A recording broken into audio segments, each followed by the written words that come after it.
morning, everybody. Can you hear me? Good. Wave your hand if you can. I am very sorry that the weather yesterday meant we had to cancel and change things, and I am glad that so many of you found your way to the new place and the new day. And I'm especially grateful to our speakers, some of whom really valiantly had to fight to get here today from far away. I also want to say a special word of thanks to Ann Kaplan, there in the front row, who has long supported the work of Women Creating Change, the initiative under which the Reframing Gendered Violence work is located. When Marianne Hirsch, Lala Abu and I proposed a working group at Columbia on the topic Reframing Gendered Violence and proposed to address the issue as a global problem. All right, can you hear me better? Yes. Good, all right. All right. When Marianne Hirsch, Laila Abu-Lughod, and I proposed a working group on the topic Reframing Gendered Violence and proposed to address the issue as a global problem, we could not have imagined the heightened urgency it would come to have at the current moment. Gendered violence, of course, is not a new problem, but the current conditions of forced migration that have enveloped many people across the globe have produced new and virulent forms of it. While rape, forced sex changes, and domestic abuse dominate, and quite properly, many discussions of gendered violence, we also want to call attention to the many other forms of gendered violence, sometimes occluded by this single focus on sexual crimes. Gendered violence can be economic in nature. Laws and practices that prevent women and others not normatively gendered from access to markets, health care, employment, education, or land rights. Discursive violence, that is gender-based attacks in the media, often with government sanction, or political violence, gender-based exclusion from social rights. Sometimes it is important to say it is men who are the victims of gendered violence, as when assumptions about their potential for criminality, including acts of terrorism, bar them from being the recipient of humanitarian aid or immigration visas. Assumptions about who commits gendered violence can also insidiously undergird the criminalization of whole categories of people. We see this happening in President Trump's executive order protecting the nation from foreign terrorist entry into the United States. Among those who must not be admitted to this country are those who engage in, quote, acts of bigotry or hatred, including honor killings and other forms of violence against women. In this instance, Muslim men are assumed to engage in gendered violence against women, including, quote, honor killings, and their exclusion from this country justified on that grounds. By advocating for the eradication of the many forms of gendered violence, we must then be careful not to become complicit with those who would use the concept to target whole religious traditions and to erase the many forms of gendered violence present in the U.S. and perpetuated by U.S. actions abroad.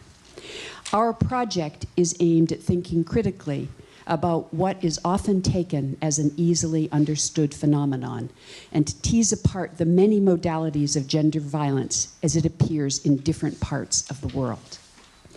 To further that work today, we have 4 wonderful speakers for this roundtable, and they will appear in the order in which I introduce them, and they're all going to sit here in the front row so they can see the PowerPoints rather than at the table. All right, first, Professor Wendy Vogt is a cultural anthropologist at University-Purdue University of Indianapolis. And her research addresses the intersections between migration, violence, and human rights in Latin America and the United States. For the past decade, she has conducted ethnographic fieldwork in humanitarian aid shelters, examining the embodied realities and political economy of Central American transit migration. Her nearly completed book manuscript is called Lives in Transit: Economies of Violence, Intimacy, and Care Along the Migrant Journey in Mexico. Her talk today is entitled Rape Trees, State Security and the Politics of Sexual Violence Among Migrant Roots in Mexico. Next up will be Diana Taylor from New York University, where she is University Professor in Performance Studies and Spanish and founding director of the Hemispheric Institute of Performance and Politics. Professor Taylor is author of many books, including Theater of Crisis, Drama and Politics in Latin America, Disappearing Acts, Spectacles of Gender and Nationalism in Argentina's Dirty War, and The Archive and the Repertoire, Performing Cultural Memory in the Americas, as well as a host of other publications. Diana is the winner of nearly every fellowship and award you can imagine, but she is now serving as the president of the Modern Language Association of America. Today she's speaking on migrants and a new mothers movement. Then, switching from the new world to the old, our third speaker will be Chloe Howe Haralambous, a PhD student here at Columbia in English and Comparative Literature. Before coming to graduate school, she worked as a project coordinator with a small German NGO, Borderline Europe, managing a transit camp for refugees arriving on the northeastern shore of the Aegean island of Lesbos. She later co-founded with the Greek activist collective Lesbos Solidarity, Mosaic, a permanent support center for refugees and locals in the island's capital city. Her research focuses on notions of European sovereignty, integration, and exclusion, and their relation to labor and migration movements at the European border of Greece and Italy. Her talk is entitled Suppliants and Deviants, Gendering the Refugee-Migrant Debate on the EU Border. Finally, we are thrilled to have with us Isin Onol, a visiting lecturer and PhD candidate at the University of Applied Arts, Vienna. As an independent curator since 2009, she has been producing exhibits and other art-related events in Vienna and at other museums across Europe. Before that, she worked as the director-curator at Project Elgiz Museum of Contemporary Art in Istanbul. Somehow, she also finds time to serve as a guest lecturer at the Digital Art Program at the University of the Applied Arts. Her paper today will be about an exhibit, When Home Won't Let You Stay, a collective deliberation on taking refuge, that she mounted in Vienna about the current refugee crisis in Europe. Please join me in welcoming all of these speakers.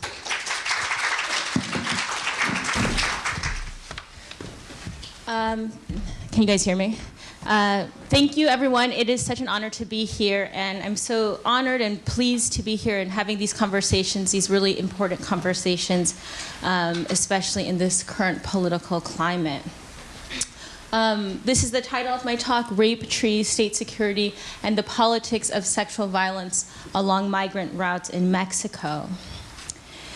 In Mexico and the United States, real and perceived threats of sexual violence have become central to debates around unauthorized immigration, wherein migrants are constructed as both victims and perpetrators of violence. Drawing on ethnographic research along clandestine Central American transit routes in Mexico, today I want to examine how narratives of sexual violence circulate within both militaristic and humanitarian responses to immigration. To do so, I consider three interrelated contexts: high rates of sexual violence experienced by Central American women and men, regional contestations and fears around the presence of racialized and gendered migrant others in Mexican transit towns, and the spectacle of rape trees along the US-Mexico border. In all these cases, violence is simplistically blamed on individuals or cultures: smugglers, drug runners, Mexican rapists, the bad hombres, if you will, in ways that obscure the role of the state in legitimizing migration-related gender violence. I end with a reflection on the power of silence as migrants negotiate their movements, their bodies, and their lives. On November 5, 2008, 12 women were kidnapped from the tops of a freight train near the sleepy hillside town of Las Anonas, Oaxaca. What was to be a straightforward journey turned into a nightmare when a convoy of heavily armed men ambushed the train tracks and systematically abducted the women. In the days that followed, eyewitnesses of the attack arrived to the shelter where I worked. They described the Hummer and Jeep vehicles the men drove, the camouflage pants they wore, the artillery they carried, as they pulled the women by their limbs and by their hair, and brutally forced them into the backs of their vehicles. No one saw the women being raped, but it was assumed they would be. When I heard the news, I had just recorded the testimony of a male migrant who was recently rescued from a safe house where he and the 4 women he was traveling with were repeatedly raped by their captors. He spoke in euphemisms of the terrible acts they endured, of the sounds of the women's screams. This was a rare moment into the world of the disappeared. It is widely estimated that between 60% and 80% of Central American women are sexually assaulted at some point during their journeys north. Rape is often described as the price women must pay to cross Mexico, and is expected, as evidenced by the fact that many women receive Depo-Provera contraceptive injections, otherwise known as the anti-Mexico injection, before embarking on their journeys. I'm often asked why people would risk this journey if they know the likelihood of being sexually assaulted. The problem with this question is that it assumes these women's lives were violence-free before they decided to migrate. On the contrary, Central Americans are fleeing multiple contexts of violence: intrafamilial, gang, political, economic, in their communities of origin. The Northern Triangle of Honduras, El Salvador, and Guatemala leads the world in rates of homicide and feminicide. The violence they experience en route must be understood as relational to the violence they have known their whole lives. In the wake of the November 5 kidnapping, politicians and the media were quick to highlight the incident as another example of the brutality of the drug cartels that had risen to power in the region. While partially true, organized crime is just one segment of a larger industry in the migration, violence, security nexus that has developed along migrant transit routes. Since the 1980s, transit spaces in Mexico's interior have increasingly become the sites of a diffused migration enforcement strategy, what activists have dubbed the vertical border. In the late 1990s, the proliferation of military checkpoints, surveillance technologies, raids, and detention facilities along Mexican highways funneled people to more clandestine routes using Mexico's freight trains. The geographic isolation of train routes, coupled with the rise of organized criminal groups in the context of Mexico's drug war in the late mid-2000s, provided fertile ground for new illicit economies to take root. Complex networks of organized criminals, human smugglers, local authorities, bus drivers, and train conductors developed systematic ways to profit off of migrants vis-a-vis extortion, trafficking, and mass kidnappings. While some point to such violence as a byproduct of Mexico's war on drugs and human trafficking, and actually as evidence to justify increased securitization, I want to suggest that such violence has in fact become embedded and routinized within Mexico's security regime. Throughout my fieldwork, I documented the widespread occurrence of Mexican authorities at all levels, from police to military to immigration agents, racially profiling, conducting unlawful immigration checks, using excessive force, sexually assaulting, and extorting migrants in transit.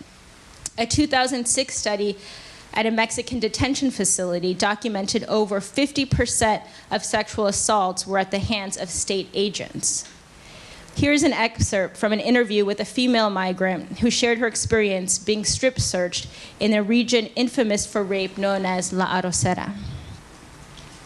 Everyone was there: migration, the army, the federal police. I was the only woman who had come on the train.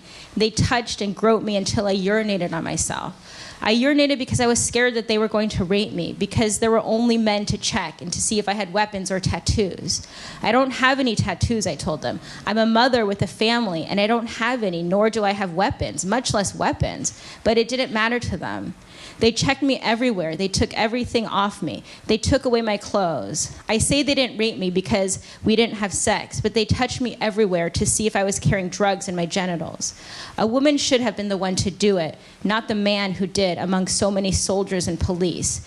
And immigration was there, the ones with the blue uniforms, and green also. We call them zotacos, or garoteros, and immigration.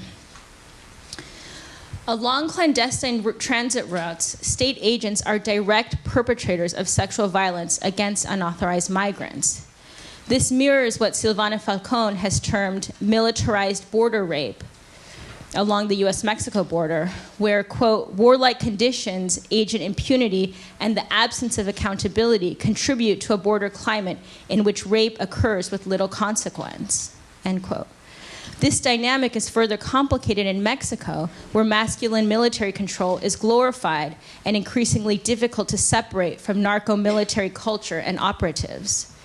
To date, it is still unclear if the perpetrators of the November 5 kidnapping were state agents, organized criminals, or a combination of both.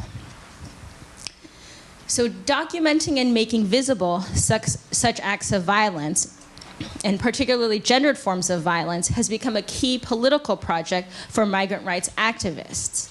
Yet gendered violence is also central to anti-immigrant discourses and movements. Not unlike in the United States, the topic of unauthorized immigration is a polarizing subject in Mexico, particularly in the local communities most affected by transit migration. During my fieldwork, I often documented a mixture of ambivalence and apprehension with regard to Central American migrants. Many residents were at once sympathetic to the plight of migrants, dependent on them as consumers, but also intensely fearful of their presence. Migrant men, particularly from El Salvador and Honduras, are associated with criminality, delinquency, and being sexual predators. Central American women are often associated with prostitution and sexual immorality, as they are known to be highly desirable in Mexico's prolific sex work industry. Migrant shelters, which tend to be located in residential working-class neighborhoods, have thus emerged as zones where the politics of immigration play out at the local level. I documented several cases where migrant shelters were threatened or successfully shut down due to community protests. And in at least 2 of these cases, residents were mobilized by allegations of migrants raping local girls. A shelter in the state of Veracruz was shut down after a 13-year-old girl was allegedly raped by 3 migrants. According to news reports, the girl was discovered by her father, who called on his neighbors to help him catch and lynch the 3 men. The migrants claimed they were just across the tracks looking for marijuana and were unfairly profiled. They were eventually arrested, and the main culprit was sentenced to 30 years in prison. When I visited the area months later, a sign over the front door simply read, "Migrant, continue on your way, continue on your journey." In another very public case, a shelter in the state of Oaxaca, where I worked, was threatened to be burned down after allegations a young girl was raped by a Salvadoran man who was not actually staying at the shelter, but because of his nationality, the rape was blamed on the shelter. In the years that followed, residents regularly referenced the rape, and they expressed concerns for their personal safety, and particularly the safety of their children. In a third case, where a migrant shelter was also successfully shut down, a banner was hung across the center of the street stating, quote, "The neighbors of the Colonia Lecheria are united. If we catch you robbing or abusing the people, we will lynch you." In these examples, threats of sexual violence are harnessed by local residents to contest the presence of migrant shelters.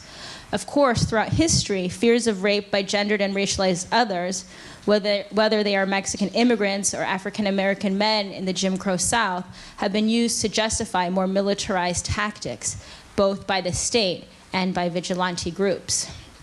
And it's this dynamic that comes together in my final case study, the spectacle of rape trees along the US-Mexico border.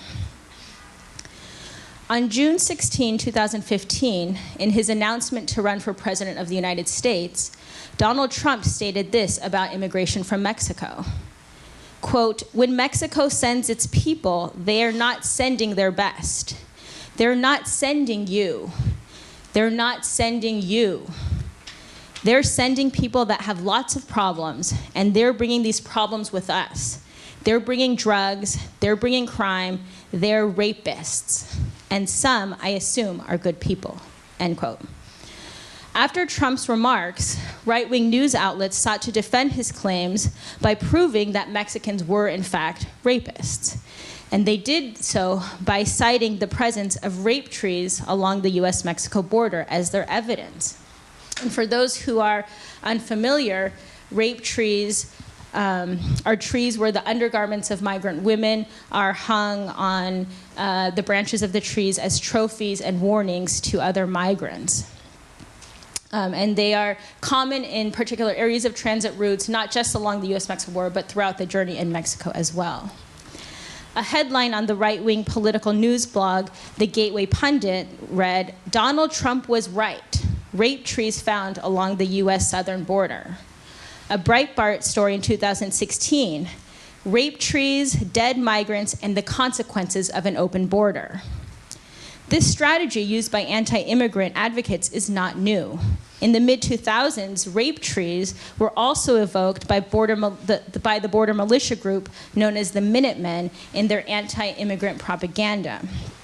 As scholars Lind and Williams argue, such discourses allow, quote, "the reinscription of the US nation as a land of female chastity and safety in the face of foreign, in this case Mexican, barbarism, while also invisibilizing the state's role in facilitating and carrying out violence against women." In contrast to the thousands of Central American mothers and children seeking asylum and currently being held in detention centers, or who have already been deported back to the violent conditions from which they fled, in these narratives, migrant women are constructed as victims in a lawless frontier ravaged by ruthless criminals, again, the bad hombres, who can only be stopped through increased enforcement, and in this case, a big, beautiful wall. My point is not to defend the actions of Central American migrants and smugglers or deny the very real possibility that they were involved in sexual assault. Indeed, I have documented numerous cases of migrant men assaulting migrant women. But the spinning of discourses that equate foreignness with sexual violence invisibilizes the fact that gender violence is produced and reproduced on a much larger scale in both Mexico and the United States. Immigrants become easy scapegoats in ways that perpetrate stereotypes, that maintain social hierarchies, legitimize securitization projects, and consolidate political power. To conclude my talk, I'd like to briefly reflect on the role of silence with regard to the politics of mobility and sexual violence. Over the course of my fieldwork, I noted two interesting patterns with regard to the everyday discourses around sexual violence. First, I found that violence against Central American women was so prolific that it had become almost ordinary and normalized in casual conversations. When shelter workers wanted to stress how dire the situation had become, they would talk, usually in hushed voices, about sexual violence experienced by men, almost as if the rape of a man was somehow worse than the rape of a woman. Second, I noticed that while some migrants, and women in particular, were willing to talk openly about their own experiences of sexual assault, many preferred to talk through euphemisms or focus on other people's stories. This is something that feminist scholars have noted in other contexts. For example, Julia Hastings has examined the ways legal testimonies of sexual violence may actually work against the claims of Guatemalan survivors of state-sponsored rape for political asylum. Kimberly Thedon speaks of moving from a universal framework of break the silence to respecting certain silences as a form of agency. In my research, I suspect that many people did not talk openly about rape because the threat of rape was still present. It accompanied them at every hour and every minute of their journey through their encounters with the state, criminals, smugglers, other migrants, and even the shelter workers. Silence for these women and men was thus a strategy of survival. The narratives they constructed for me were not of victimization, but of resilience, of strength, and of faith that they would arrive to their destinations. As researchers and activists working on these issues, I wonder if in our work we should take a cue from these women and men to resist the temptation to reproduce the statistics and spectacles of violence that we document, and instead focus our attention on the more critical and deeper analyses of the underlying conditions that produce gendered violence. The lived and embodied forms of gendered and sexual violence experienced by migrants in transit is not just the work of bad individuals, but rather produced at the nexus of state and structural forms of violence that permeate the lives of migrants at home during their transit journeys and once they reach their destinations. Thank you.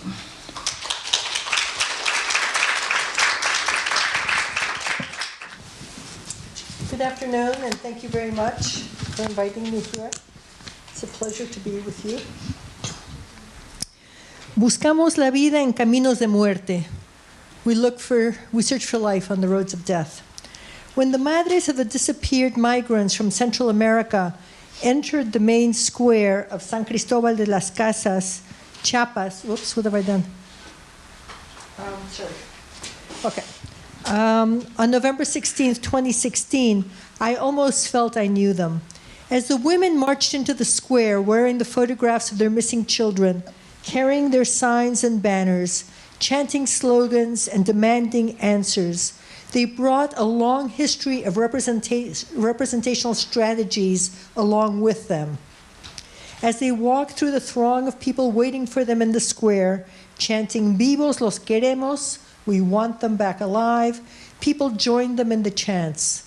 The photos, the grieving mothers, the chants, the political claims were all very familiar to anyone who has followed the mothers' movement since the mothers of Plaza de Mayo started protesting in the late 1970s in Argentina.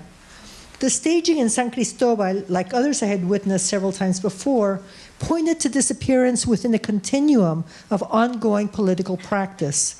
The photo, the grieving women, the chants, now replicated and circulated as what I call the traumatic meme.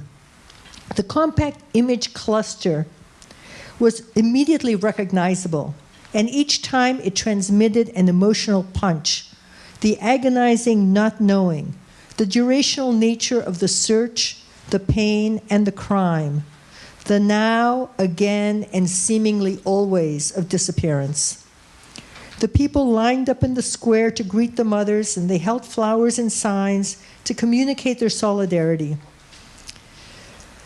As the women took their seats in the first 5 or 6 rows of the makeshift performance space set up in the square, speakers and musicians took to the stage to express their commitment to migrant rights, vowing to accompany the women on their search. When the mothers took to the platform, they said, "No se viene porque se quiere." We don't come here because we want to, but because we have to. With the help of Marta Sanchez, who leads the Movimiento Mesoamericano de Migrantes, they have embarked on a bus caravan every year for the past 12 years. And there's Marta Sanchez in the green coat on the left. In search of children who have disappeared somewhere on their journey north to the United States. The caravan, they tell us, gives a name to that reality that cannot often be named. Caravans consist of vans or bus trips by family members and advocates embarked on fact-finding search for the disappeared. The organizers secure testimony or secure temporary visas. This has sound, but I think I'll just talk over it in interest of time. For those seeking missing relatives. They stop in towns along the way and lay out the photos. Has anyone seen them? They stop at local jails, brothels, and detention centers. Because their children often change their names when they cross into Mexico so as not to be identified and deported, part of their mission is actually looking for living relatives. They also raise public awareness about human rights travesties. Caravans have become a crucial part of the human rights strategy in Central America and Mexico, bringing international attention to the struggle for justice. Traumatic memes communicating the affective and political dimension of disappearance now circulate throughout the world to make the violence and loss visible. Evolutionary biologist Richard Dawkins coined meme in his 1976 book, The Selfish Meme, to rhyme with genes, accentuating what he sees as the biological mechanism vital in the reproduction of cultural codes. Memes are behaviors, gestures, ideas, tunes, practices, and so on that catch on and spread from person to person. Happy birthday, for example, is sung throughout the world, including in many parts of the world where people don't speak English. So memes are these cultural units that transmit ideas. Everyone knows what happy birthday means. Gradually, the meme itself became mimetic. It caught on and soon assumed other forms of transmission and repetition beyond the biological. Memes replicate through a mechanism of sameness and change. The structure remains immediately recognizable while inviting others to adapt it for their needs. The force of the meme lies in its ability to circulate and reproduce widely.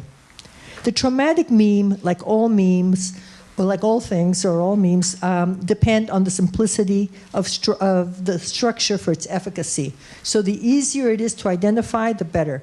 Woman, photo, the political claim. Memes, like performance, are never for the first time. They become themselves through the force of repetition. The particularities of each iteration vary to catch our attention. So I go into a little piece here about how in the different countries they've developed different strategies, always using the meme to be able to identify what it is that they're trying to call attention to. But nobody owns the memes. And after that evening in Chiapas, I was speaking to the madres. I asked them if they had ever heard of the Mothers of Plaza de Mayo, and they said they hadn't. Right? So that just goes to the point that they build on previous practices, but they don't know where they came from. So one of the things that I just want to say is the memes are not in and of themselves traumatic. They are notoriously agnostic, capable of transmitting images and slogans linked to racist and misogynist violence as they are in making claims for human rights. But they serve as a potent mechanism of reproduction of the effective traumatic charge. Trauma, too, I have argued elsewhere, is never for the first time. It is also known by the nature of its repeats. So this is not to say that the meme is or repeats the trauma. Rather, it is a form of transmission that conveys the grief, identifies the loss, and makes the claim, all without the viewer understanding the specificities. So the traumatic memes are doubly charged. Repetition as form and repetition as content, accentuating the againness of the loss, pain, and impunity. Disappearance, these memes communicate, exceed violence against individuals. They are ongoing state practice in various parts of the world.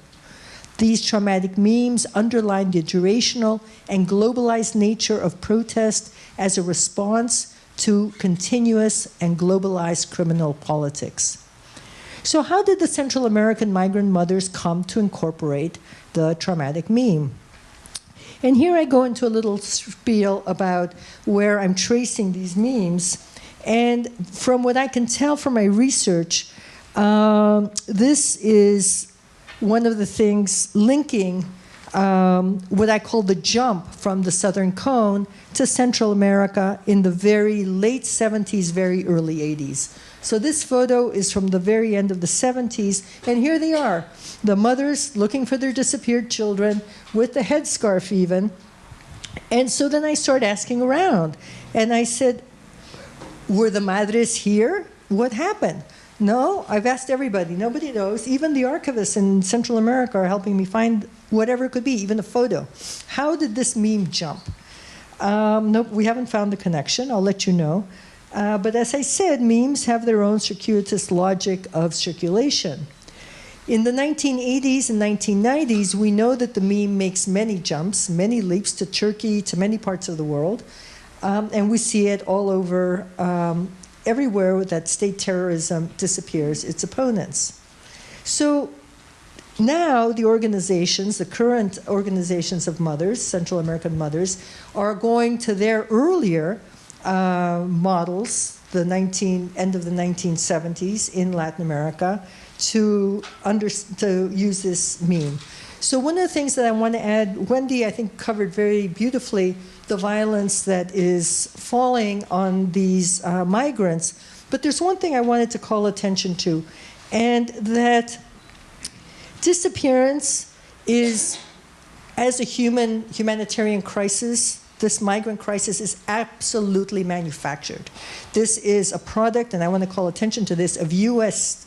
Policy that has a war on terror, the militarization of the borders, changing labor laws, in cahoots with the Mexican government that is very willing to do the U.S. bidding and to accept money and to look the other way and to participate very actively in the violence. And this goes all the way through the southern cone, through the Central America, where governments are weak and are selling off land to companies and to multinational corporations. So this is a really major international crisis that is lived on the bodies of these folks who are disappearing now at the rate that the estimate is 120,000 of them disappeared, in addition to about another 100,000 of them found dead since 2006. So the mothers then have been using this traumatic meme. Oh, and I just wanted to call attention to one more thing, which is the United Nations Universal Declaration of Human Rights that guarantees refugees the right to seek and enjoy asylum, as well as the freedom to travel across international borders. And this is a mural that's right on the other side of on the Mexican side of the Guatemala-Mexico border, kind of welcoming migrants to what is certain to be a death trap. So just to go on about disappearance, why are these disappearances and not just oversight? Disappearance is, again, a political project. Murdering somebody can be a brutal act, but the energy it takes to disappear somebody, where you don't reply to information, where you hide evidence, where you don't make things visible, where you obfuscate everything, that is a political project, and that is a project known as disappearance. So I think it's very easy to argue that this falls into that category. And just to finish up here, because I know our time is short, that the mothers' movements have been using this meme, and what it has given them, just to sum up here, are a few things I've kind of pointed to. One is it makes the demand, it makes the disappearance visible. It makes the demand for justice audible, visible with these caravans. The mothers are also presenting their grief, so it's got this affective charge. Additionally, the materiality of the mothers in these spaces is adding the question of materiality, of where are these bodies, and to show, I think, to put into evidence that the mass graves in Mexico, where most of these young people are now lying, has become an overlooked part of the world. And if we follow geographer, artist Trevor Paglen's lead in linking political to spatial practice, we would consider the mass graves as a necessary extension of the state's violence. The other thing that I wanted to call attention to is that most of the people who are disappeared throughout the Americas in the last 30 years are young people. So they're students, they are workers, they are protesters, they are poor. And so there's the whole language about who disappears and why has changed, but it continues to be the same people who are disappearing. One of the things that one of the nuns that I was speaking to in Honduras, which is now, I think, the most violent place on this route, was telling me people come, she's dealing with people who have been deported, and she's talking about coffins that have been sent back, and they're given to the families, and they say, don't open them. And the families, of course, open them because they've been looking for their lost ones, and they open them, and sometimes it's just body parts, sometimes it's the wrong gender, sometimes the coffin is filled with stones or dead animals. And the families are saying, where are our disappeared? And she says, it's hard to give an answer. There is no answer. And this woman that I spoke to here on the left is waiting for DNA analysis of her daughter that again, the government is very happy to declare dead, but nobody's willing to give any evidence about why she died or who killed her. And just to sum up, I want to say that the mothers' movements has also given signs of real hope. If we go back to the mothers from Argentina who started 40 years ago, many of the people who were responsible for the killings and the disappearances in Argentina have been brought up on trial and are now in jail inter perpetuity. So change can happen, but it's about change over a long period of time. And as I said before, trauma and disappearance is a durational performance, but so is hope and so is resistance. And these mothers have made that evident as a model for how we continue to struggle in these very difficult situations. Thank you very much. I'd like to start by thanking the Center for Social Difference and Earwax for having me on this panel. The truth is I don't usually work on gender, so some of the things I have to say might seem a little obvious, and if they are, you have to tell me. As Professor Howard mentioned, I spent a couple of years working on the EU border on Lesbos, and I want to start with a moment in which the nature of that work changed a great deal, which was after the March 2016 EU-Turkey deal, after which point Greece ceased to be a country of transit for migrants arriving on its shores. In February 2016, rumor that Austria planned to shut its borders had threatened to compromise the relay system of the Balkan route, whereby countries would shuttle refugees from border to border northwards into countries of greater appeal, so for instance Germany, Sweden. And so this sent the Balkan nations into a panic. Each country in turn snapped its southern borders shut in a domino effect that left Greece the last tile standing, unable or unwilling to turn migrants back at the sea border. Over 60,000 migrants who had not made it to the northern border in time were left stranded on the mainland, where the majority remained to date, hosted, unseen, in state-run facilities based in derelict factories or warehouses scattered around deserted industrial areas throughout Greece. Those arriving on the Greek islands after the deal are subject to arrest and detention pending the outcome of their asylum application, which, given the scarcity of resources and personnel, the lack of support from other EU member states, and the overwhelming numbers arriving, often takes 6 months or more. During this period, people live in squalid conditions in the camps such as Moria and Karatepe, where they are left to wallow in exhaustion, boredom, frustration, and uncertainty. Facing neglect and under threat of deportation to Turkey, people despair, all the more so as increasing numbers of applications for asylum or refugee status come back negative. So, to be clear, for the thousands who arrived in Europe over the past year in search of a better life, recognition as a refugee is the only ticket there. And the predominant fear is that those tickets are close to selling out. And at this point, no one, lawyers included, can quite make out the basis on which decisions to grant or deny asylum are made. And I stress this point because this narrowing down of the scope of Europe's protection, the decreasing number of positive asylum cases to which the somewhat erratic patterning of those outcomes should make us think critically about what the term refugee means to us, what it means to European or American authorities, and about the significance, the benefits, or perils of mobilizing solidarity for migrants around that term. In other words, when we say loud and clear, refugees are welcome here, who are we talking about? And are European leaders hearing us for what we are saying, or are we allowing ourselves to be mired in humanitarian tropes that serve to outsource the limits of our compassion to the juridical and administrative mechanisms of the state, curtailing the demand for an alternative imaginary of social justice created by the radical left?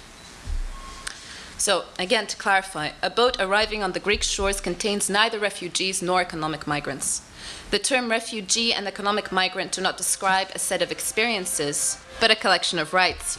So, to clarify, a boat arriving on the Greek shores contains neither refugees nor economic migrants. The term refugee and economic migrant do not describe a set of experience, but a collection of rights to which only the former has access. A refugee only becomes a refugee when an asylum-granting nation-state attaches select rights to a person, recognizing them. A refugee does not precede this moment of recognition.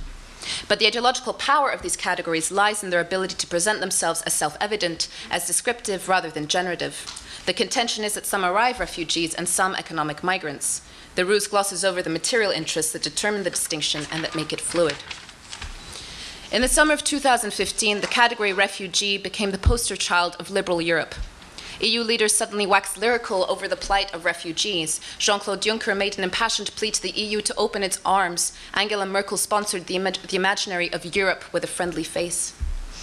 This humanitarian heroism functioned more dangerously than has often been appreciated. Touting the refugee as Europe's worthy beneficiary allowed the EU to justify its deflection and deportation of economic migrants or asylum scroungers who could be depicted as opportunistically riding the wave of influx, necessitating the border's adoption of heightened measures of surveillance, vigilance, and punishment in order to keep out unworthy travelers. That real refugees are also made to suffer the violence of these measures can be excused as unfortunate but necessary collateral. Their own resentment, this logic suggests, is best directed at would-be economic migrants, co-travelers lusting after rights that are not theirs to claim. Inter-ethnic fights in the refugee camps on Lesbos are frequently the result of one ethnicity asserting itself as more refugee than the other. The refugee and the economic migrant are pitted against each other rhetorically and materially. The salvation of the one is predicated on the denial of the other. So as the EU showcased its munificence in accepting refugees, the criteria for who would be made to count as a refugee and so who would be saved became increasingly narrow. In February 2016, after months of waving all Iraqis, Afghans, Syrians, and the occasional Iranian through, Macedonian border officials at Idomeni, which is the border with Fyrom, announced they would no longer be admitting Afghans. Afghans were from that point on no longer to be considered refugees. The same announcement regarding Iraqis followed shortly after. Meanwhile, the signature of the EU-Turkey deal mandated that all those arriving on Greek shores after March 21st would no longer be treated as refugees, but detained on the islands indefinitely awaiting deportation. A single day marked the difference between the migrant who was let through onto the Greek mainland under nominal protection and her friends, henceforth illegals, who made the crossing just a little later. In the European Union, then, something particular has taken place. The word refugee might well serve different functions in different times and places, but in contemporary Europe, it typically functions as a means for pitting the violence of war against the violence of poverty. It is a manufactured index for constructing a hierarchy among the desperate. To the degree that the asylum procedure and the refugee category offer the most readily available tools with which to advocate for migrants' rights to stay, they are fundamental in exerting pressure on nation-states to grant protection to as many people as possible. However, given that these tools function to consent to the salvation of a minority, we should understand that we are dealing of necessity with enemy categories. Choosing to mobilize around and insist on the value of the term refugee is to risk slipping into a framework of recognition whose function is to artificially reduce the number of people to whom Europe owes protection while justifying the violence inflicted on the rest. To clarify my position, I think national borders are intrinsically evil and that traversing them should be a right, not a privilege. My point here is that in contemporary Europe, the seduction of moderation, the liberals' will to defend the integrity of the border regime while crafting a category of deserving migrants permitted to cross it, only serve to conjure the specter of the undeserving migrant, the refugee's necessary opposite. Where the extreme right sees in liberal sympathy for refugees the hidden seeds of the breakdown of the European border altogether, what I'm saying is precisely the opposite. When Donald Trump issued sweeping bans on migrants, he too carved out a protected category of deserving refugees, Middle Eastern Christians, to be exempted from the ban. Even among Trump's implacable opponents, many have been inadvertently complicit in honing today's migrant panic by their insistence on a distinction between helpless refugees and unworthy or dangerous migrants. In understanding this refugee-migrant distinction, gender might be a revealing frame of reference. Some people who followed Brexit might recall UKIP's infamous Breaking Point anti-free movement poster that circulated a few days before the referendum. It was a picture of a long procession of migrants crossing the Slovenia-Croatia green border on the Balkan route. When called to defend this media stunt, Farage explained that while he nurtured unwavering sympathy for real refugees, as the picture testified, the greater portion of the influx were, quote, young men. This statement, the logic of the opposition between real refugees and young men, did not warrant further explanation. It was assumed we would understand that young men were not the real thing, that masculinity, youth, strength are the defining and incriminating attributes of the economic migrant. The converse implication is, for one, that the presence of women among the migrant demographic functions as a kind of layman's litmus test on the refugee-migrant scale.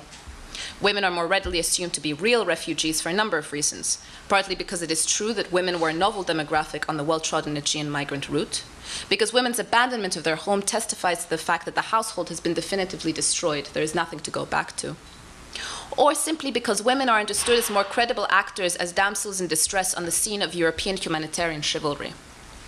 Think of the images most of you likely saw of boat landings on Lesbos, crying women and children wrapped in emergency blankets and clasped in the arms of a beautiful Spanish lifeguard who has just finished saving them. Migration is a humiliating experience for most men, an undermining of patriarchal structures as men lose control, are subjected to the whims and demands of smugglers, the police, the military, even NGOs, and are unable to provide protection to the women and children in their care. It is at this point of dismantlement that the liberal humanitarian impulse intervenes to establish its protectorate over those women and children, in some sense a continuation of patriarchy by other means. While big NGOs focus their efforts on the protection of families, women, and children, and here I want to clarify that the conditions for them are shit as well, the majority of the migrant influx, single and usually young men, presumed to be better equipped to deal with the psychological and physical torture of camp life, are left to fall through the cracks, forgotten. Already lacking the protection of kin, the absence of state or NGO-targeted protection schemes for single men leave them more vulnerable to boredom, loneliness, depression at feeling utterly useless, despair, destitution, and assault. An informal estimate suggests that half, if not more, of the victims of sexual violence in the camps are young single men. Last week, 5 people died in the island refugee camps, all of them men traveling alone. I mention this now not to rank despair or vulnerability, but because I want to draw attention to the ways in which a population group can not only be left unprotected, see its own vulnerability denied, but also be deprived of a platform, a discourse through which to express that vulnerability or weakness and to have it be legitimately recognized. And this is partly because in humanitarian language, the menace facing the families, women, and children in the care of major organizations is not the EU's racist policies of exhaustion and abuse, but the neighboring predatory violence of single migrant men. And now, there is a broader ideological sense in which the gender profiling works to construct the category of the refugee, and that works through feminization, infantilization, ultimately depoliticization. In mainstream political discourse, the refugee is not political. She cannot be. Pictured as a distilled kernel of human suffering washed up on the shores of Europe and in need of salvation, the refugee is not after your job or your benefits or your taxes. She is only here because she could not do otherwise and apologizes for it. The refugee does not act, but has already been acted upon, has been destroyed, hollowed out of agency, desire, anger, demands. She must replace them with gratitude. It is upon conditioning of this hollowing out of the political, of submitting to a violence that strips her of political personhood and belonging, that the refugee is deemed admissible to the European embrace. So the question is, what kind of recognition, solidarity, politics is possible with a figure so conjured? The refugee's negative, the economic migrant, is conceived as political in ways that the refugee cannot be. And it is the political plenitude of the notion of the economic migrant that warrants the punishment of degradation, slander, and deportation. Unlike the refugee, the immigrant is popularly posited as having elected to come to Europe. And already the notion that the immigrant has breached the border by choice means that his violation of the territorial integrity of the EU makes an anarchic figure posing a challenge to sovereignty and a voluntary affront addressed in the final instance to the state. The economic migrant is intelligent, sneaky, bound in a game of illusion with a state surveillance machine. She disposes of her passport, lies about her age and her name, and shaves off her fingerprints so as not to be traceable to her port of first entry. I don't know if anyone caught Sylvain Loringer's documentary, Qu'il reste en révolte. There's like this fantastic scene, it's in the jungle camp in Calais. There's a fantastic scene where he's watching this group of guys shave off their fingertips and then burn them so that they're not traceable to their port of first entry. There's a great moment where one of the guys turns to the camera and he says, the EU has its technologies to keep us out, but we have our own technologies. It's a fantastic scene. Similarly, a political enmity is established. Similarly, a good friend of mine, Sham, a Pakistani migrant, wrote this poem I love that begins, quote, "The EU is a virus. It enters the life of a refugee, scans his future, transfers him to deportation, which is equal to death." And the poem ends, "Send me the address of the EU. I'm a professional antivirus, full version registered 2016. But the interesting thing is that this enmity is paradoxically undercut by the fact that the economic migrant desires, loves the very thing she's set to offend. In Noise, Sham writes, "I have fallen in love, only to be told Europe is already in love. What is this Europe? Look at me, don't you love Sham? They did not understand, will not understand. My heart encouraged them. If you don't want to, don't give me a tongue." It is this desire that constitutes the perils of migrant subjectivity and lays the foundations for its tragedy. What allows political leaders and the media to distort this desire and recode it as hypermasculinity, hypersexuality, predation. And think about the Cologne attacks or the moral panic that surrounds sexually predatory migrant men. In the mainstream, there exist only two categories, either the wholly broken, wholly hollowed out, compliant and suffering refugee, or the demonic, rapacious economic migrant aggressor. In this framework, the terrain of recognition, solidarity, and alliance is purposefully barred. The immigrant desires the same things that we do: a job, a home, a pension, health insurance, the benefits native Europeans were once led to reasonably expect of the welfare state, and which legalized migrants could expect to be denied, but which now, under conditions of austerity and the failure of the welfare state, and particularly in Southern Europe, none of us have the right to reasonably expect. What I'm trying to get at is that it is those qualities of desire, frustration, aspiration ascribed to the economic migrant that provide the most fertile terrain for solidarity and recognition, for an encounter with the other not as a suppliant, but as an ally or comrade. An encounter based in the kind of reciprocity imagined by Mohammed A., a 39-year-old Egyptian migrant who spent 57 days on hunger strike on Lesbos after his asylum application was rejected. When he was still lucid, Mohammed wrote from the hospital, quote, "You shouldn't care about what you hold in your hands today, because tomorrow you might lose it. One day you might find yourself in my place. You might be the visitor in my country. And when that day comes, I will be better than you. Don't revel in your power today. Tomorrow you might be in a hospital, and I could be the one giving you my blood." If liberal sympathy works by demarcating the refugee from the migrant, liberal empathy works entirely hypothetically. You could perhaps one day be forced from your home and turned into a desperate refugee. The empathy to which I'm appealing is altogether different. It is the claim that already in the present, Europeans and migrants are threatened by the same enemies, although to varying degrees, obviously. One last point. Where the refugee-migrant binary maps onto the gender binary, both are fluid. In the European Union, the fluidity of the refugee-migrant binary consists chiefly in the shrinking of the category refugee and the gradual expansion of the category migrant to encompass many formerly treated as refugees. Concomitant with that process, people's gender encoding shifts. Polite. Helpless women become devious men. I'll finish with a brief example of that regendering process. So because women and families usually fell under the protection of big NGOs, I spent most of my time on Lesbos working with single men. It was only towards the end of my time there, when we founded the support center, that I started having more contact with families, women and children who would come from various shelters to take classes, follow workshops, seek legal aid, or just hang out in a place that was welcoming. While there, many women would ask volunteers or personnel for advice about how to get off the island, and a pattern began to emerge. Though the asylum procedure claims to be gender blind, everyone knows that your chances are higher if you're a woman, and significantly higher if you're a woman traveling alone or with children. This meant that many men relied on their wives and children to advance their claims, and also on occasion that women would see their husbands as a hindrance to their own. And so women who had arrived with families, their husband and their children, would ask very openly whether they had a higher chance of staying in Europe if they disowned their husbands and claimed to be women traveling alone. Or alternately, the families themselves would propose that the women of the family should either apply for asylum as single women or smuggle themselves to Northern Europe alone, because it was thought they were less likely to be caught along the way. Once in Northern Europe, they could file to bring the rest of their families over through a relocation scheme. None of these scenarios presents very good odds, but they are telling in terms of the ways in which people are quick to catch onto and to learn how to navigate the system, sometimes successfully. These women recognize the profiling that goes into diagnosing a refugee and decided to use what they have. To play to and caricature stereotype, to be as suffering and feminine and weak and alone as can be, to indulge as far as possible the messianic impulse of the NGO worker, of the Asylum Committee, of European conscience. And the beautiful irony is, of course, that in becoming as refugee as possible, these would-be damsels in distress become the sneaky, calculating, opportunistic, and desiring economic migrant or asylum scrounger, determined to get what they want at all costs. They become desiring agents, political, and with the sweet satisfaction of having pulled the wool over the EU's eyes, all under the guise of being the very real refugee whom they prove time and again to never have existed. For if being a refugee means submitting to a violence that strips you of political personhood and belonging, then no one should be counted as a refugee. Thank you.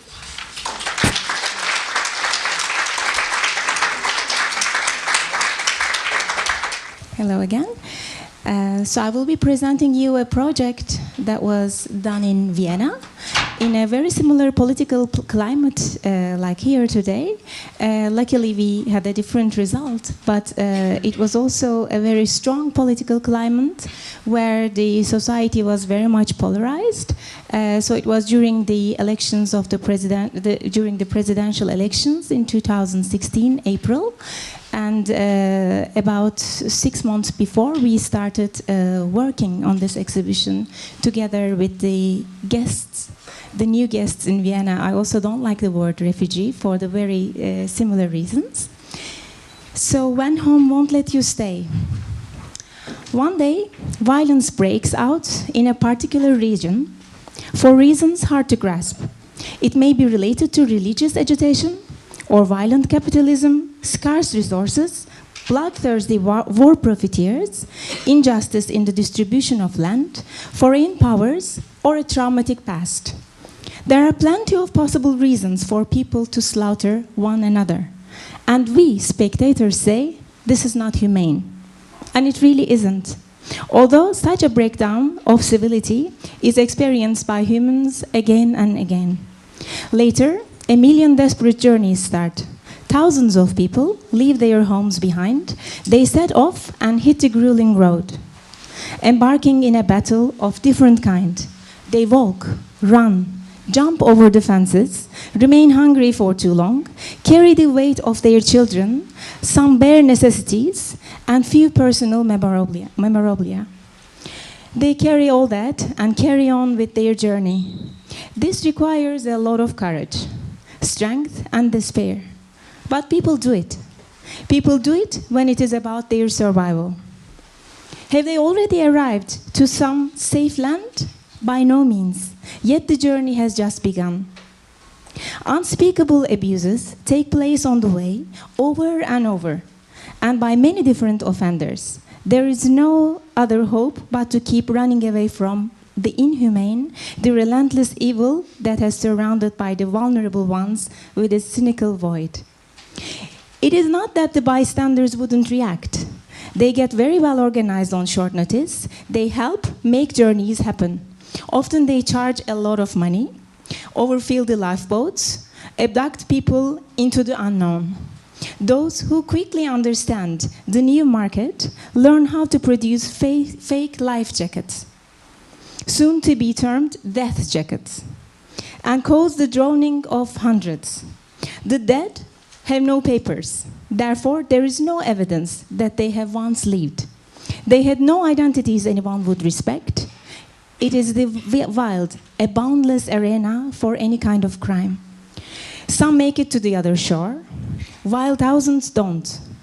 When you talk to the ones who made it, you often hear that they didn't succeed in their first attempt. It is not the first boat that they climbed into that brought them into the other side or to the deep water of the sea. It takes many tries again and again until they can set foot onto some safe shore. Children disappear, get kidnapped, sent on a diverted route to a nameless fate determined by the skilled agents of human trafficking. Limitless violence, strategic cynicism, profiteering, political game playing, institutional incompetence, moral courage, just as much as hostility, chaos, enforced security, paralyzed as well as berserk states, emergent solidarity and looming collapse of order, gestures of friendliness, and a terrifying sense of loneliness and exposedness. All of these consequences of human actions impinging onto the walking ones, like the endless beating. Human beings are great at getting organized for evil and good. Some indeed feel deeply responsible, hurry to the coasts, assist the ones who made it to the shore, or team up to provide shelter, food, clothing, warmth, and other immediate necessities. The journey from the beginning until the very end makes apparent many contradictory facets of being human and humane. Countless kinds of human hostility and cruelty, as well as empathy, generosity, and support to extreme extents. The journey requires not only a lot of courage, but also a lot of hope, a great trust in humanity, that there is a land somewhere that is welcoming and safe, and where a new life can start, at least until there is a chance of return. But in that land, in a different world, those who have never had to experience a catastrophe or forgot too quickly the catastrophes that they experienced in the recent history, call the arrival of the refugees a crisis. The inhabitants of the safe land feel under threat, that their identities would get destroyed, that the cost of hospitality would be too high, that their well-developed systems would collapse, that their humanness would suffer due to the ignorance of the newcomers. A paradox. Even more so, had human solidarity been stronger, there would be no nightmare about a crisis, but instead, the empowering, rejuvenating experience of the collective power to forge our fate. We deprived ourselves of these collective emotions as soon as we put order over empathy, identity, control over encounter, and tactical reason of the state over strategic humaneness. In fact, it is not only this most recent crisis that the inhabitants of the safer and wealthier lands have failed to transform into an opportunity for reforming and rebuilding the structure and atmosphere of their coexistence.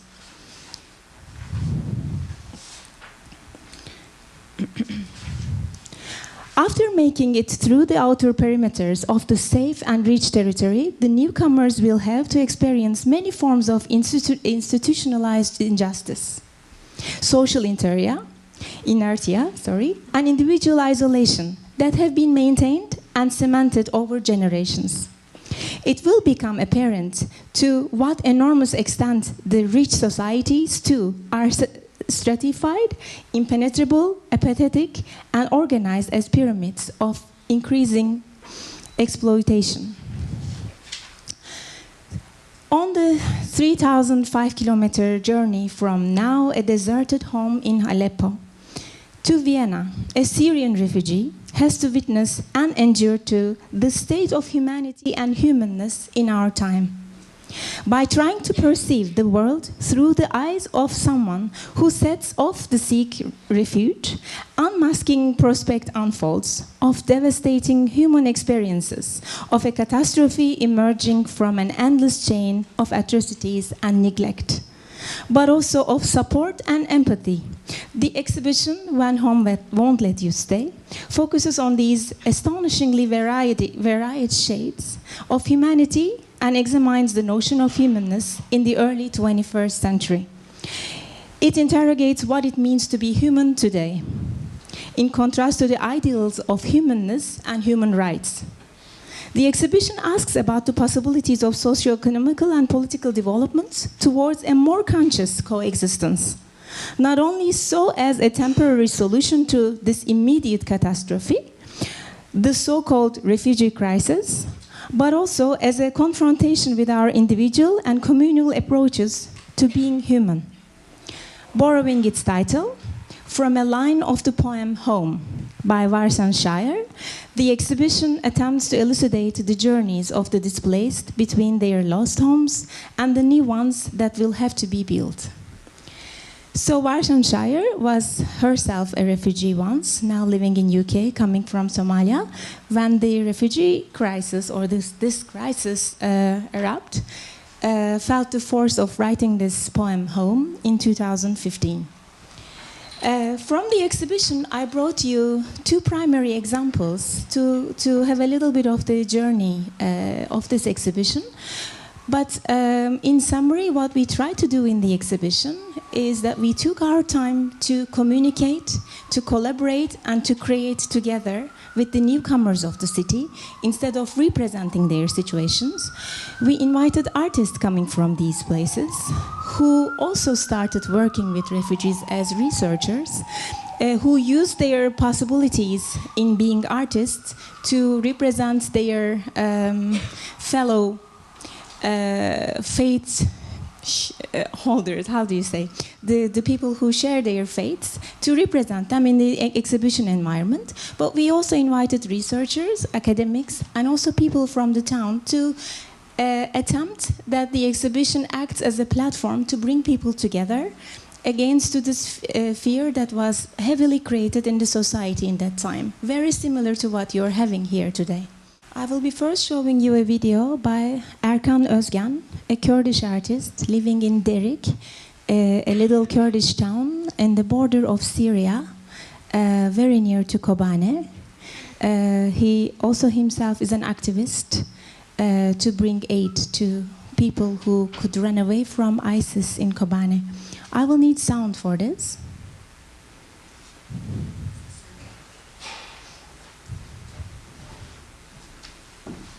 It is a 4-minute video, so I'm...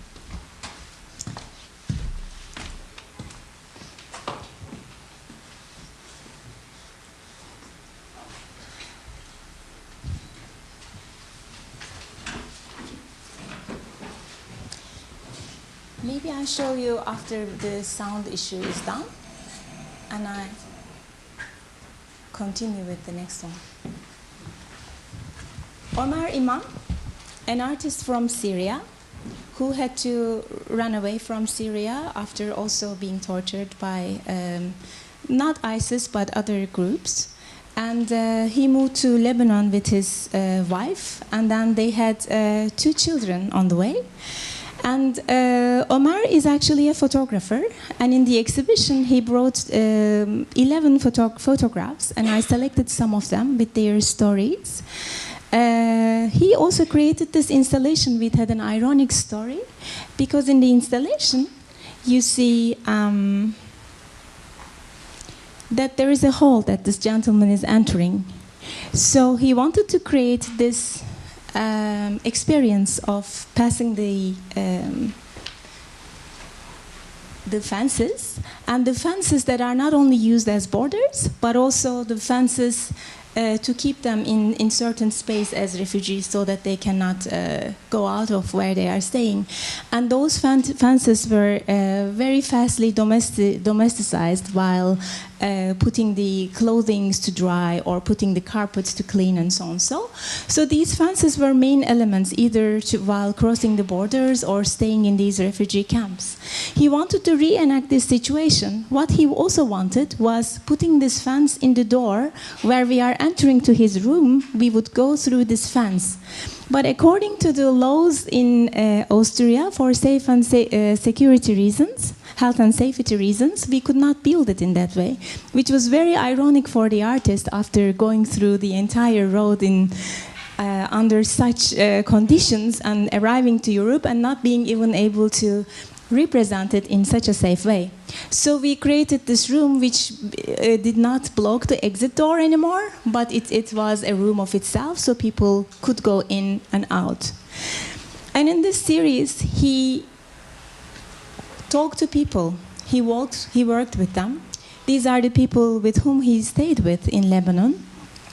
And their stories were very important for him, but he did not want to victimize them.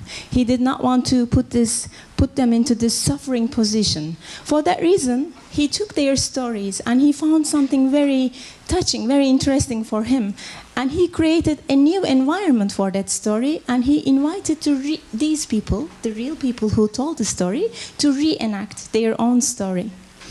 And he presented them with texts. We had to eat grass. I couldn't pass it through my throat, but I had to do that in front of the children to make them accept that as a food. We would see this text, and then we would see a little bit more.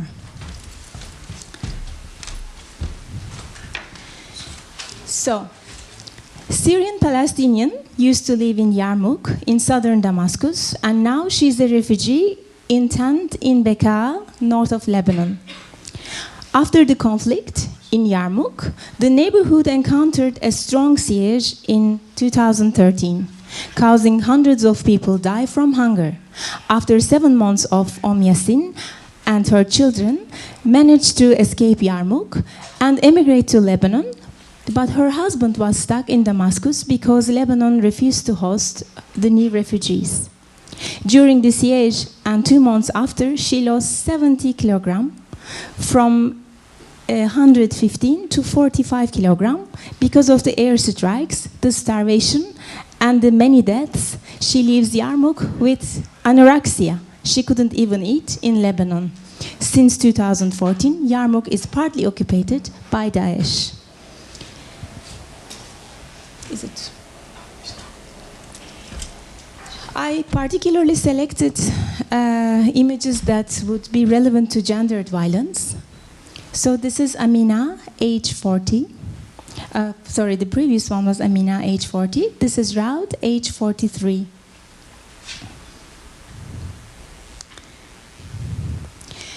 Divorced and mother of 5 girls, to whom they are married. The artist takes. The role of the man changed during the revolution. My husband didn't dare to go to the streets because of the checkpoints, so I had to do most duties. Then, at least before we divorced, He was useful to keep the harassers away from me and my daughters. Someone told me, yes, I can get you a job, but it would cost you one night. This is one of the most touching experiences. This is Kautar, age 16. She was forced to marry in the refugee camp. She says, I wish to become a dragon and burn the scarves and everything in that tent. I would like to go back to this image. My husband was a 32 years old refugee, away from home, the same as me. He lives in the next camp. I never liked him, but I wanted to help my mother. We are 5 girls, and my father left us at the beginning of the war. I was so afraid at first night, didn't let him touch me, so he started beating me. Then his sisters tied me with my scarves and ripped my dress. One of them was touching me. I was yelling and resisting. To get rid of the beating, I had to lie. I told them I'm not virgin. In the next day, my uncle came and beat me instead because I brought the shame into the family. In the end, we had sex one time because I wanted to prove to everyone that I'm virgin.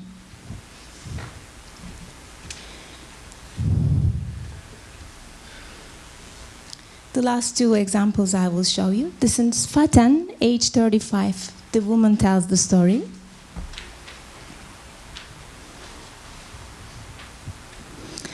From Homs, they have 5 children.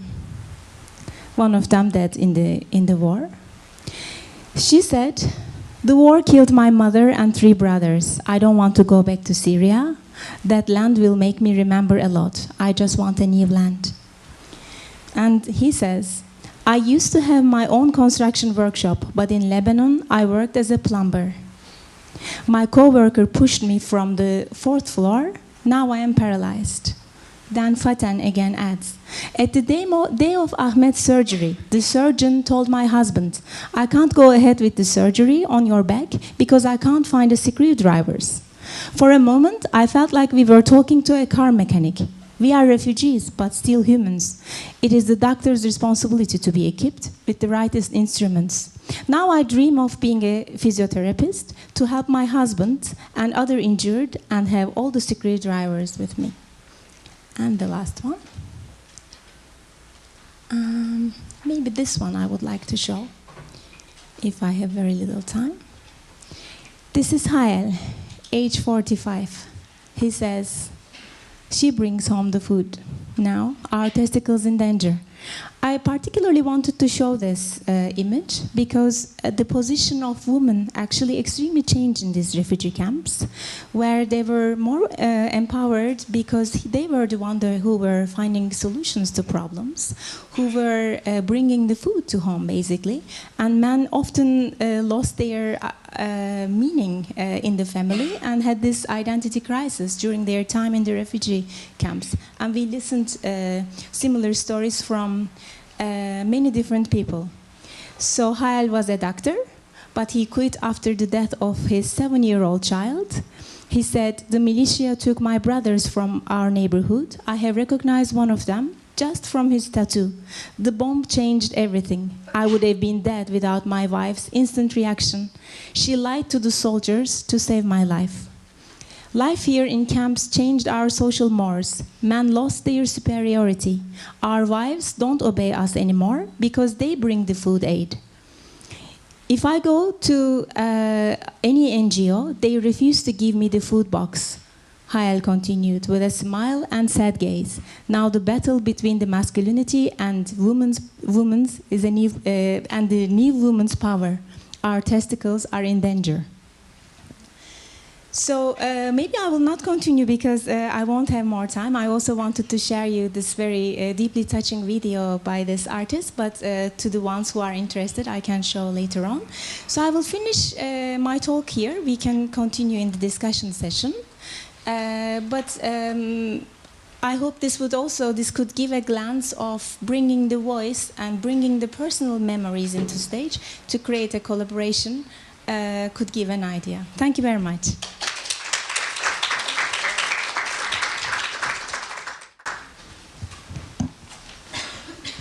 Could I invite our speakers to come to the front of the room, please, so we can have a discussion? I'm Mariana Hirsch, by the way. Jean Howard introduced the panel, and it's my privilege to facilitate the discussion here. As you can see, there's a lot to digest and a lot to think about in these really rich presentations. As you can see, the way we conceived this panel took a big risk because we brought together geographies that are not usually combined. We think of the refugee crisis in Europe, we think of migrants in the Americas, and we don't usually combine these conversations. And I think by bringing you the speakers also across these big disciplinary divides, from the social sciences to performance studies to art installations to poetry, I think we're creating also a very unusual conversation. But mostly I think what we've brought today is 4 different acts of witness of scholars and practitioners who have personally worked with migrants, refugees, and have brought us a number of problems that I find very difficult to face. First of all, the language. We don't know how to talk. We don't know what words to use. We wonder whether silence and not even talking about our research findings might be a more effective way to bring about change. So I think that's one question that I have for all of you. But I think you've also given us a model for how to bring voices, individual voices of people who are affected, participants in these histories, together with a larger systemic analysis. And how to balance those things is really, really difficult, because sometimes the larger analysis will occlude the voices, and sometimes the individual stories are so powerful and so compelling that we forget, or we don't know how to extrapolate from them and give a larger analysis. But you've brought us voices and images and also artistic creations that not only call attention, but that demand this analysis and that demand action. And you've also shown us acts of resistance, and acts of resistance that consist in writing poetry, in doing art installations, in making films, in walking down the square with the pictures. And also, I think your own work is an act of resistance in terms of trying to analyze the larger structures that participate in this. And for us, it was extremely important to include the Americas in this larger conversation, because we really need to also call attention to the role of the United States in all this. And of course, we couldn't even know how relevant it would be on February 10th, 2017. So I want to just open the floor to questions from the audience. I have many questions myself, and some of these questions about language and speaking are part of what I'd like you to talk to each other about. But I think maybe we'll take some questions from the audience first. Yes. Hi, my name is Samira, and I'm a student at the Journalism School at Columbia, and I'm actually taking a seminar course on reporting on refugees. So I actually have 2 questions for you. One is, from the perspective of a researcher, what is it that the media can do more to do a, I won't say objective, but more, to better cover the refugee crisis where it is? And another thing that I've been interested in, but I don't see on the radar in the discourse of refugee population, is menstrual health and reproductive health of refugees, whether it's women who are in transit, or women who are in conflict zones, or women who are stuck at refugee camps. And I was wondering if you can say a little bit more about that. Okay, would anybody like to respond? The second question, I'm not sure if I understood.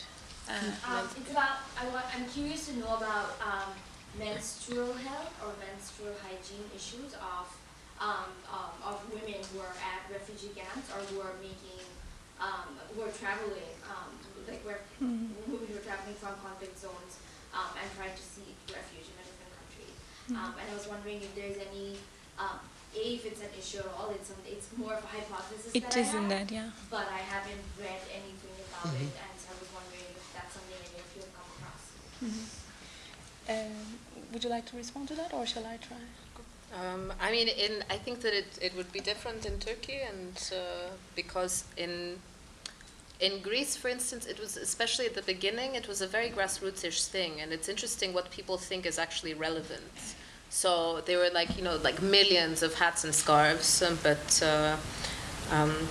like no underwear, or some German cooperative would donate like 20 gallons of breast milk, which is like, no one is gonna want that. But I think that,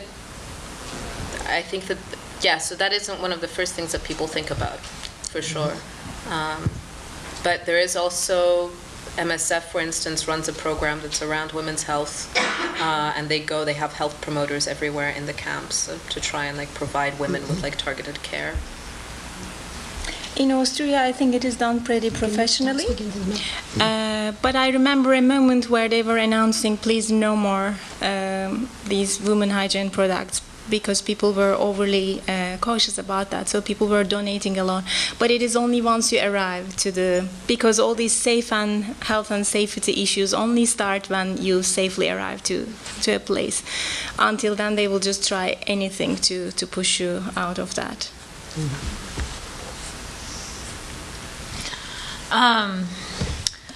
I mean, in Mexico, as I mentioned, many women take, contraceptives and the implants and shot in order to not menstruate and not at the risk of getting pregnant. But there have been more recent local initiatives in hospitals, and Doctors Without Borders is also working on the migrant journey in Mexico and has opened clinics specifically with women who have suffered miscarriages because of the transit journey, women who are pregnant because of after a rape, and as well as psychological services. So I think it is being addressed more.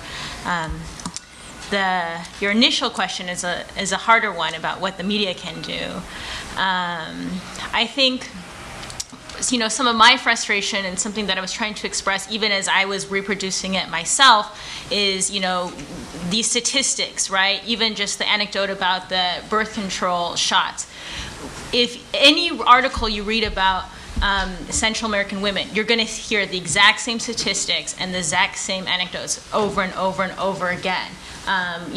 If you just Google it right now, you'll see those things. And I think that when we just keep hearing these numbers and throwing these numbers around, we lose something about, just the human story and the human agents.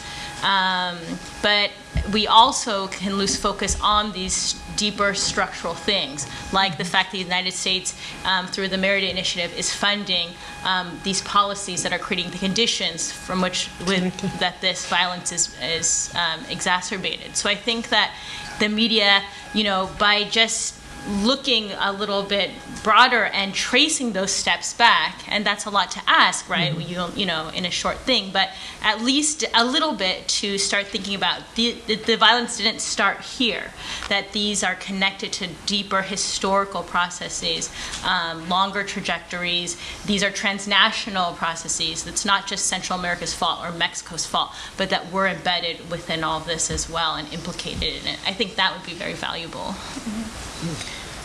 To add to that, I also think that media very much participates into these normalization processes with both images and the wordings. So these cliches, the repetition of cliches, and the certain aesthetic of making the news of certain events to make it attractive to people, that I find very problematic. So I think a critical eye is necessary there, but to be able to, get the interest from the audience, I think they continue with that sort of aesthetic. Could we talk about some of the iconic images that circulate in the media that have to do with migrants and refugees, and whether, how we might reframe those? Well, I want to say one thing about this, because I think that the media is very deeply embedded in all of this problem, and I think the issue has to do with the images also, and the individualization of the problem. The child dead on the beach and so forth, where, I mean, the loss of life is terrible. There's no question about that, but to think about it in those individual terms and to do it in that particular, and I think Chloe was very right in the way about, you know, the quote, defenseless woman, you know, that we all want to save versus, you know, the kinds of fears that get projected onto the male. I think that those ways of focusing on the issue completely distort what's happening and end up with this thing that we've all come to hate, which is the compassion fatigue. I mean, how many more dead bodies can you look at? So we're creating the conditions that allow that to continue to happen. So I think that that's really one of the great big issues that we're facing, is we haven't found a place where we can have those conversations in ways that don't just replicate and continue that violence. And just to say one other thing about what Mariana started with, about should we remain silent, and I would say absolutely not. And in fact, working with all of the migrants I've been working with in Central America, one of the things that they're saying to me is, you're going to tell that story, aren't you? You promised me that if I tell you what happened, you are going to tell that story. And so it's that commitment and that responsibility that they expect. It's not, don't come down here and take a picture of me, you know, looking sad and ragged. You go and you tell what's going on.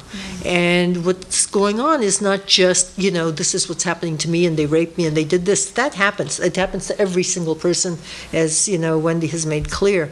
But what isn't being talked about is this whole network of this political economic network that actually makes the migrant, I mean, everybody profits from the migrant except for the migrant. So if we don't understand that, then I think we're just going around in circles and we can, you know, talk ourselves to death about how sad and how powerful and how this, I just think it's about something really different. Chloe? I don't have much to add to that. I mean, we have this thing we call refugee porn in Mytilene. I mean, I guess it's a common thing. And, you know, and the question is always like, when you picture people in that way, what kind of response are you trying to elicit? And I think that there's ways of pointing to people's resilience that makes them the thing that I was talking about. The point is, how can you frame someone so that your kind of encounter is not one based on pity, but is one of alliance. And alliance is not just, you know, dignifying the person with a kind of existence, but knowing that this person has something to offer you and that you have something to gain from them. Not profiteering, but that they have the kind of dignity that is that they have something to offer as a human. And so I think that at least the things that move me, or that moved me there, were not very much the really awful things that you see, because you get really numb to them. I mean, yes, you said compassion fatigue, but the instances of solidarity, of how even under really like the worst conditions, people will still show up for each other. And you see that in the camps all the time. That is actually, I mean, the camps are awful, awful places, but they're also places of immense solidarity and people looking out for each other. I was there like 2 weeks ago, and I was walking through, and there was this like West African woman who was braiding the hair of this Algerian guy, and like it was just, they're also, you know, how often does it happen that that many nationalities kind of crowds together in one place? I know it's weird to think about that way, but let's. Kendall? I have a couple of questions. One for Chloe. I was struck and found very appealing the force of your critique of what you described as liberal sympathy's distinction between the refugee and the economic migrant, particularly to the extent that it helps us think about this dynamic that you described for us of the shrinking of the category of refugee and the expansion of the category economic migrant. But it also struck me, though, that we might ask, what are the costs of a kind of positivism, I'm tempted to call it a legal positivism, that cedes the effective construction of the category refugee to the human rights bureaucracy or to the humanitarian system? Would entertaining the notion that the refugee is a dialectical or dialogic construction that involves the people who are seeking refugee status as much as it involves the systems that are courting it, create a space beyond positivism, and thus offer an alternative to the simple refusal of the category refugee. And my question for Diana Taylor has to do with the costs, if I can use that term, of what might be called a certain maternality, right? That seems to be animating the meme of the collective of mothers.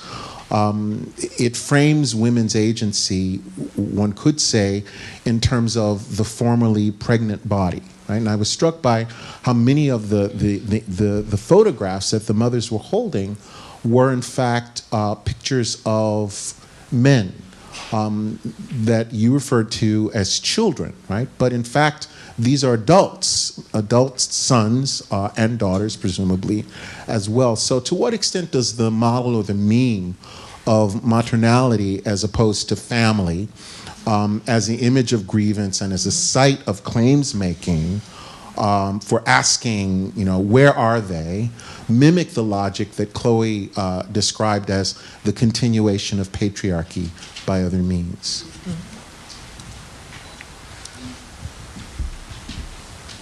Okay, so I have to understand your question better.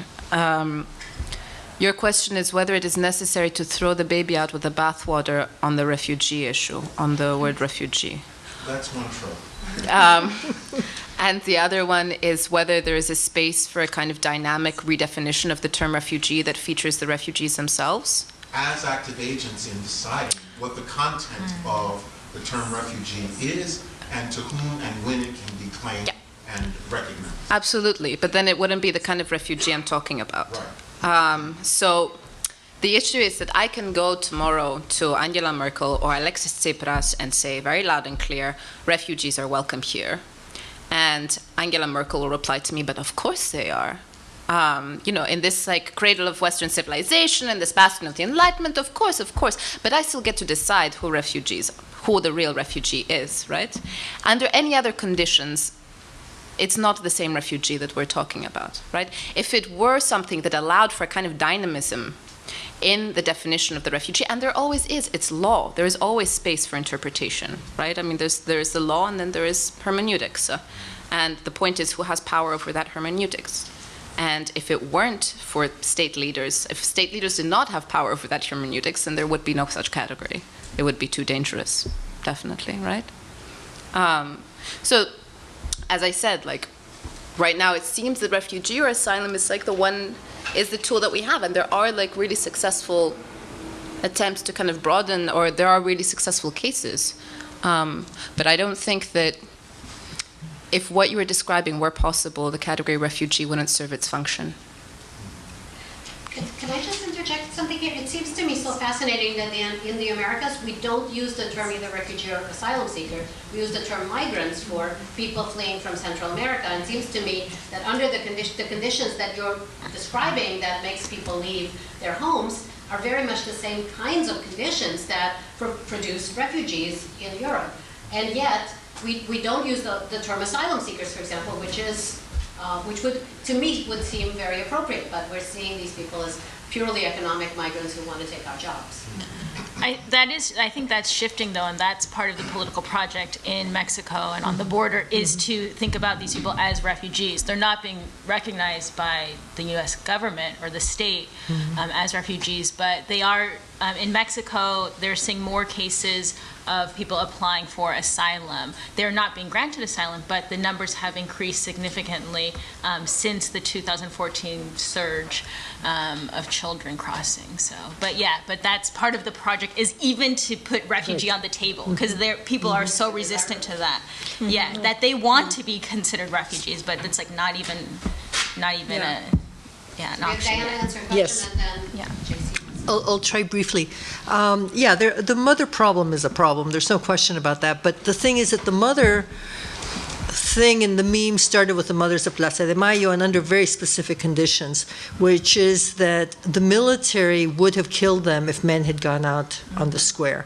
So the only, and this was such a brutal time that all the activists, all the guerrilleros, all the armed resistance was either underground or had gone. So the only people out there were these women, and the only way they thought they could forward their claim and stay alive was by presenting themselves as mothers who were only doing what the state had told them to do, which was look after your children. That's your job. So they took that discursive little place and they said, we're looking after our children, where are they? Right? So they made it a political thing. And they've socialized it and they've politicized it. So what made it appealing for other women has been, and even further, exactly, as Chloe was saying, that women whose husbands and other children and so forth are also involved in human rights work, has been that now it's this instantly recognizable claim, so that that's why I called it, meme and mimetic, in the sense they can go at this very rapid speed. But you also notice, and they always call themselves the children of the disappeared. There's a movement now, the children of the disappeared. And so in Spanish, when you say, estamos buscando nuestros hijos, our children, hijos is not children like kitties, right? So there's something that's also gone on with the translation. Of course, there are adults, and a lot of the disappeared are, especially, and one of the reasons you see so many young men is that I would say 3/4 of the migrants are men. Would you agree with that? Mm-hmm. Yeah. So for different reasons, it's a very hard trek. The degree of just physical endurance that you have to have. It's much more dangerous for women in the sense that all the women, 80% of the women are raped on the way. And a lot of the women are going, even though they have young children and they leave so they're the ones who are more responsible for the caretaking. So there's a lot of reasons that men are more apt to go than women, and men are the ones who are being more actively targeted. And all of the violence that we see in the Americas in the last 30 years has been targeted, as I said, very much in a rush at the end, towards young men, considered unruly, provocative, activists, students, and union leaders and stuff like this. So I would say the greatest majority have been men. But anyway, that's... Last question by Jason. Yeah, I think we've sort of moved past where I was, but it's less of a question. And first I just want to thank the panel. I thought everything was fascinating and really thought-provoking. In terms of sort of the asylum seekers in North America, I mean, there's been an interesting dynamic with the sort of, what gets called the surge of Central American migrants, where, in these detention centers, once volunteer lawyers got there, they actually started making enormous progress in terms of winning protection for people. And they were doing it, sort of within this sort of trying to expand the definition of what a particular social group was. And, particularly for juveniles, getting them other kinds of protection within existing immigration law. And, all of that's kind of nibbling away at, sort of this problem that exists within this liberal framework that, Chloe, did a wonderful job of explaining the limits of. But, one of the things that's sort of so frustrating about the current moment is, sort of thinking beyond that has gotten very, almost utopian, given that the executive order, not that was issued on the 27th, but one of the executive orders that was issued on the 25th, is to expand detention centers on the border, to move the asylum officers and the immigration judges into the detention centers so that they can process people before the lawyers get to them. So it's not just that the liberal order is inadequate, it's that the liberal order itself is sort of under threat. So sort of how do we balance the practicality of, sort of this challenge to even, sort of both these limited but nonetheless substantive rights against the desire to move forward with something else? We don't quite have that security anymore. And in addition to that they've expanded what counts as a criminal act. And what you can be deported for. So now the big cases of the mother who went in for her routine check in Phoenix and has now been deported because of so-called identity theft. So these are very real things happening right this very moment. And if I could ask each of the panelists to give us one thing that we can do. I know JC's assessment is so convincing, but it leaves us in a very depressed place. And I'd like to think that there are things we can do. One thing, I think we got to use our bodies. I think we need to put our bodies in public spaces and work together. So. One thing I think we can do is put the issue that's happening in the Americas in relationship to this executive ban. And there's a lot of that going on, no wall, no ban. And there's been a huge amount of activism around that. I would like to support that and put them in the same kind of mental category because we're very blind to what's happening in the Americas.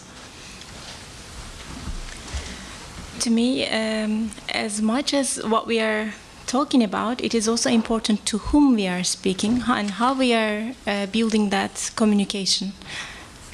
To whom to communicate and how to do that. Building strategies to be heard, basically. Bringing these stories to the people that creates the change. I'm going to be really shameless here. Can't believe I'm doing it. One thing you can do is donate to Lesbos Mosaic, which is the project that I co-founded, which is a support center for refugees and for locals in Lesbos. And it's a really, really wonderful place. And I can't do this, but you should check it out. Wonderful, thank you. Please come back. One thing you can all do is come back on March 30th when we're having another panel on refugees, which we now may have to think of a new title, and gender violence, and it will particularly focus on media and the arts, which we've already begun today. And so please come back, we'll continue the conversation. Check our website at socialdifference.org, and we can, please, let's continue this conversation and exchange strategies on what we can do. Thank you so much. Thank you.